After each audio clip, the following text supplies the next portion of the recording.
O Senhor esteja convosco.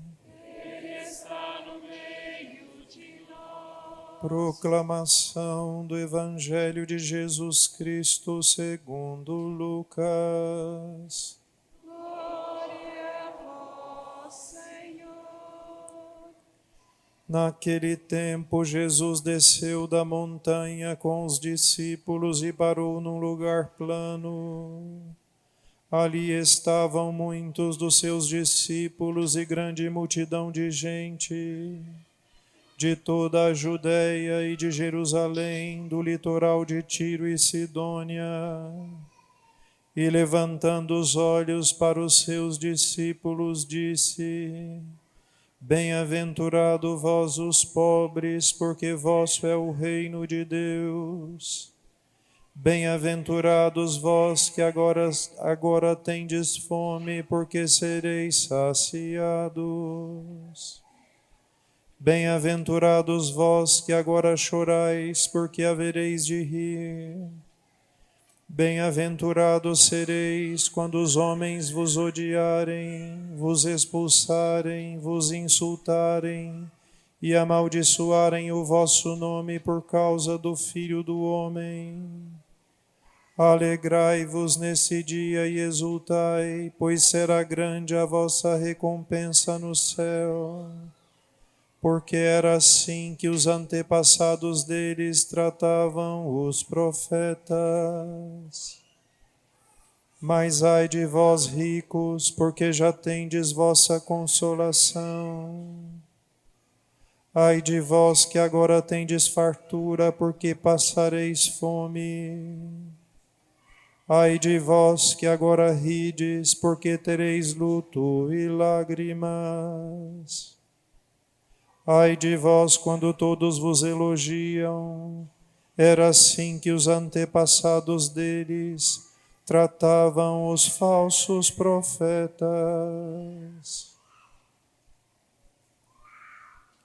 Palavra da salvação.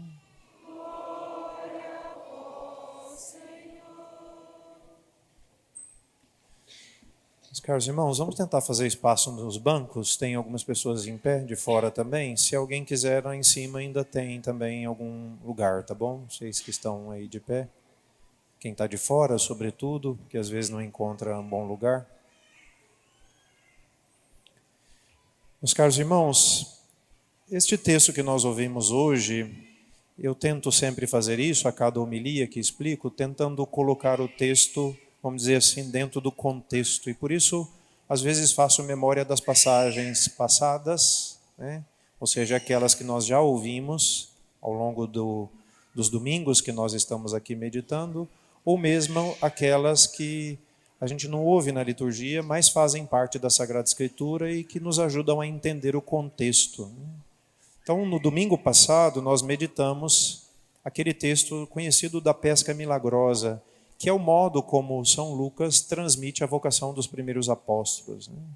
Então, isto são os primeiros 11 versículos do capítulo 5. Se a gente continuasse lendo o texto da Bíblia, a gente ia ver que, depois daquela escolha, daquela vocação dos apóstolos, Jesus começa a andar agora acompanhado daqueles primeiros discípulos que ele vai chamando com seu nome, né? Então tinha uma grande multidão de pessoas que o seguiam por causa das curas e etc. Depois, vamos dizer, daquela grande multidão, Jesus começa a chamar alguns que começam a segui-lo pessoalmente, ou seja, vão se tornando os seus discípulos, né? Então, vão acontecendo, podemos dizer assim, muitos fatos da vida de Jesus que são presenciados por estes discípulos. E chega um determinado momento em que Jesus chama esses discípulos para o alto da montanha. E lá, entre esses discípulos, Jesus vai escolher então os 12 apóstolos. Então, aqui vão se configurando, podemos dizer assim, diversos grupos. Uma multidão que segue Jesus, por razões diversas. Depois há aqueles que a Sagrada Escritura chama de discípulos, que estão acompanhando Jesus, a sua pregação, seguem-no porque querem, vamos dizer assim, assumir o seu estilo de vida, aquilo que ele está ensinando, né? E entre esses tem um outro grupo mais estreito, que são o grupo dos 12 apóstolos.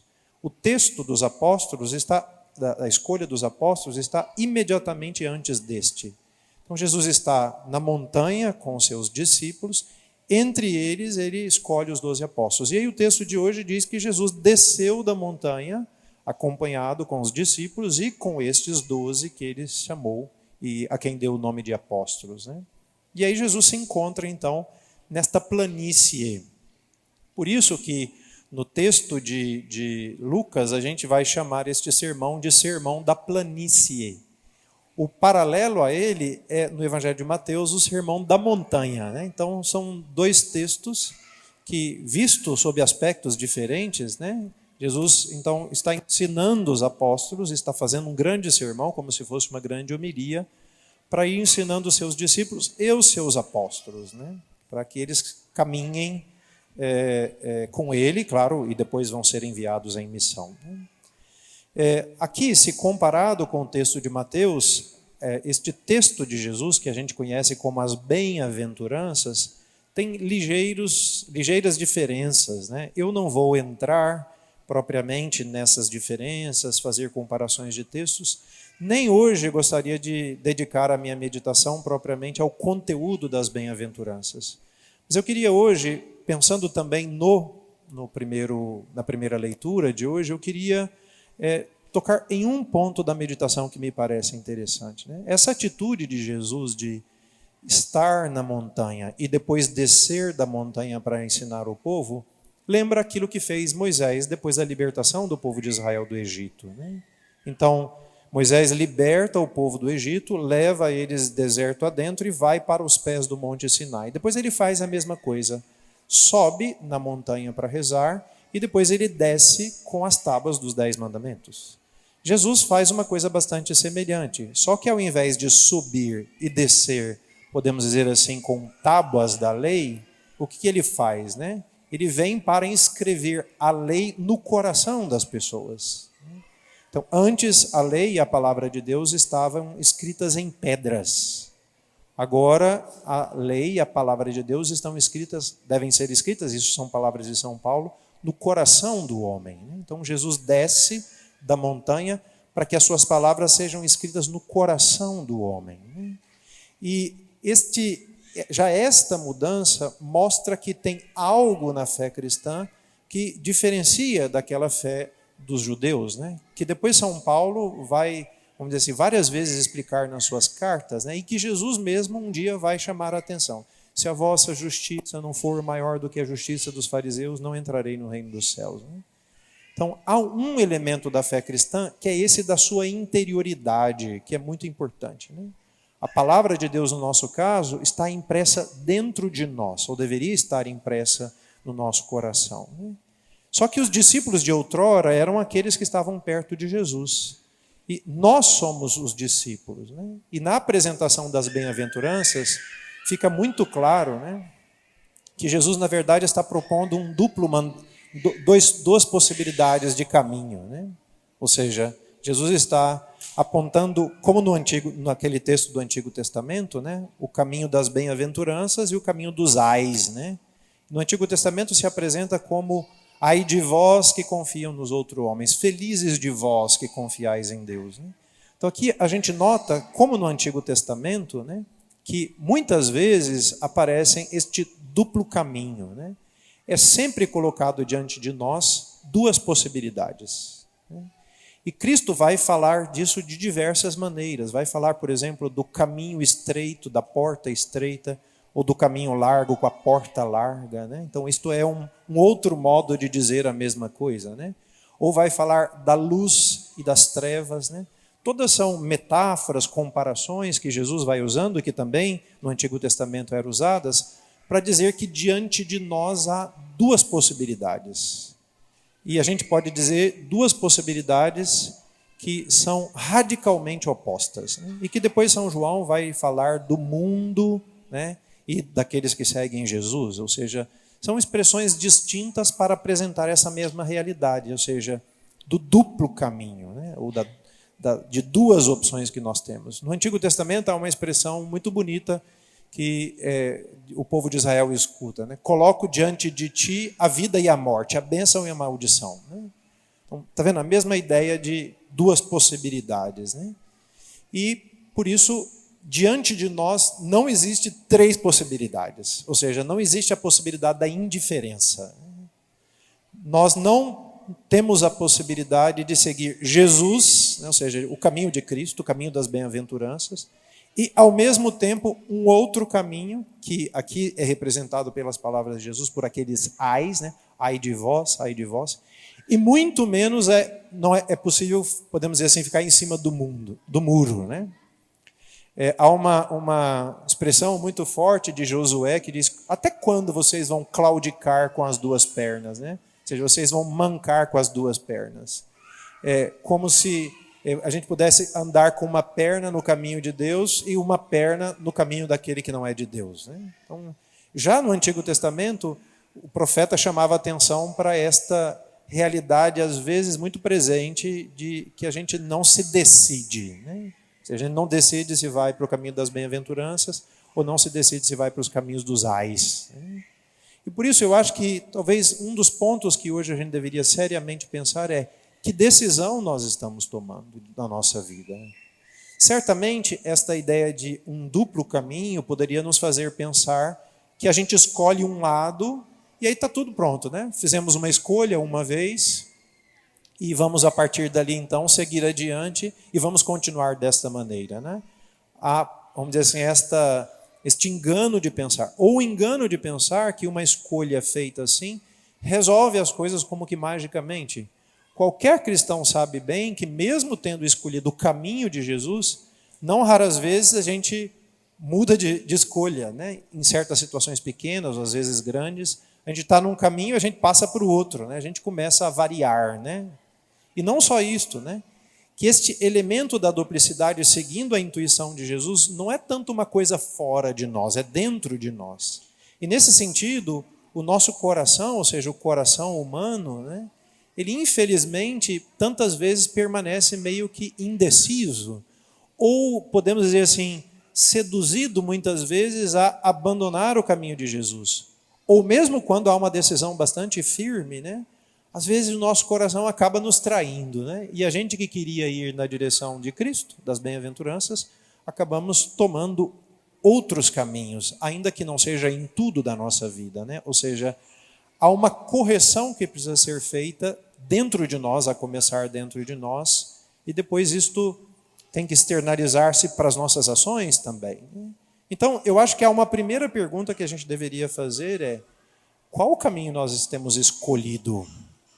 Ou seja, qual foi a decisão que nós tomamos na nossa vida? E aqui eu queria, sobretudo, que nós nos perguntássemos seriamente, né? Repetindo, considerando que mesmo uma escolha pelo caminho de Jesus tantas vezes não é perfeita, a gente vacila, o coração se deixa seduzir, né? Mas ao menos assim, um dia na minha vida eu tenho que tomar essa decisão de, não, eu quero seguir o caminho de Jesus. Mas o problema não é quando a gente, por imperfeição, cai, por um coração que se deixa seduzir, a gente acaba vacilando, a gente desvia um pouco, né? Esse não é tanto o problema. O problema é quando nós conscientemente, ou às vezes fingindo que não é conscientemente, né? A gente acaba ocupando essa posição do em cima do muro, que é pior ainda. Né? Eu acho que já contei essa história para vocês. Há muitos anos atrás eu conheci uma pessoa que, observando o processo que pessoalmente eu estava vivendo da minha conversão, né? Ele quis conversar comigo, né? Assim, expressando a sua admiração e tudo, e ele disse para mim assim, eu sou católico, sabe, padre? O padre não, que não era padre na época, né? Eu sou católico, né? Mas um dia eu fui à missa e o texto daquela missa era aquele texto do Apocalipse, né? Você tem que ser frio ou quente. Se for morno, eu vou te vomitar, né?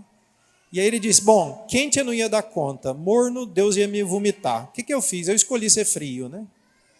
Ainda que a escolha tenha sido errada, né? Aqui a gente vê alguém que entendeu direitinho o que eu estou fazendo. Né?